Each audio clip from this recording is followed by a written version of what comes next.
So those of you who were with us last June when we planted the carrots, take a look at what's happened. They've grown into these beautiful plants, and now it's time to harvest them. I like to plant them late in June on purpose because I find when they ripen up in the cooler days of fall, they have a much sweeter flavor. So I'll show you how I do it. I like to use a fork like this. You could use a shovel as well, but I like to use the fork. It's a little looser in the soil. And the key is to go straight down next to the carrot and loosen it up, because you don't want those beautiful carrots to snap off as you try to yank them out of the ground. They're pretty well anchored in there. The carrot that we eat is a big root. So you have to kind of convince it to come out of the ground. So I'm just going to kind of loosen up around it. And then let's see what we've got. There's one little short guy. See, look at that. And you were here when that was just a seed last June. Isn't that a beauty? And what I do is I just snap the top off. And then I just put the carrot in the basket.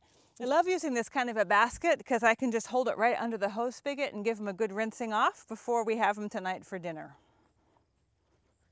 Garlic is a really fun crop to grow at home, and I encourage all of you, even if you just have a little bit of a garden space, to give it a try this year.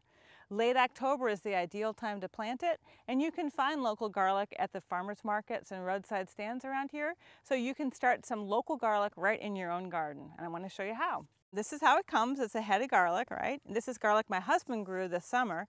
You plant it in late October and you harvest it the following July. So what you do when you get a nice head like this is you want to break it apart into the individual cloves. So if I peel out this outer layer, you can see those familiar cloves that you've used when you were cooking with it. So you break apart the individual cloves and plant, each clove will turn into a whole head once you harvest it. And then don't peel it. You plant it with this papery skin on. It'll decompose right in the soil. It'll kind of protect it in the meantime.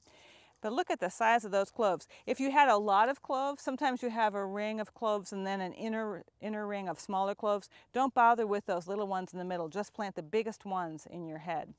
And you want to orient them right side up. So this is when I broke it off when it was in its head. They were all like that with the little point sticking up. So when I plant them, I want to be sure that I also put them the same way with the point sticking up and the former base right here down at the bottom. That's where the roots are going to form on the new head. So we just cleaned out the carrots from the patch here, and I've got some space in the garden. So this is a classic chance to do a crop rotation. You always want to try to rotate between different families or groups of plants. So carrots and garlic are unrelated. They make a nice combination, one after the other. So I'm just going to take this patch we have here. I'm just going to have a single row for now. Eventually, it won't be long before I harvest these carrots too, and then I'll have even more room. But for today, I'm just going to plant this one row. And I'm going to mark the row out. You want to plant each of these cloves 6 inches apart from each other, and in rows 6 inches apart too. So they have 6 inches in all directions. And you want to bury, like any bulb, like your tulip bulbs or any other kind of bulbs, you want to bury them about twice as deep as they are high. So I eventually want them to be about this deep in the soil. So I'm just going to take my trowel in this nice loose soil and just stick it down, again orienting it with the point at the top. Right side up. Just going to stick it down in there, nestle it down in there, and then I'm going to eyeball about 6 inches, and I need to loosen it a little bit and get that down in there, and just go right down the row like that. Then I'll cover it over like that, pack it down. Now this fall we just want it to grow roots. We don't want to have any top growth. You just want the roots to grow to anchor the plant.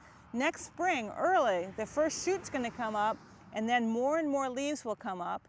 The clove will turn into that nice big head like this over time, over the longer days of summer, and about the middle of July, it'll be time to pull the plants up and harvest your garlic.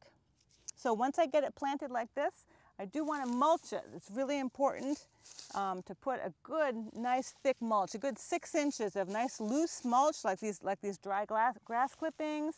So you want to get about 6 inches of a nice, fluffy mulch right over that bed, and then you can just forget about it until spring. So I'm sure almost anyone could find a little patch of garden this big at home to try out garlic this year. So I really encourage you to try growing your own garlic and see what kind of success you have.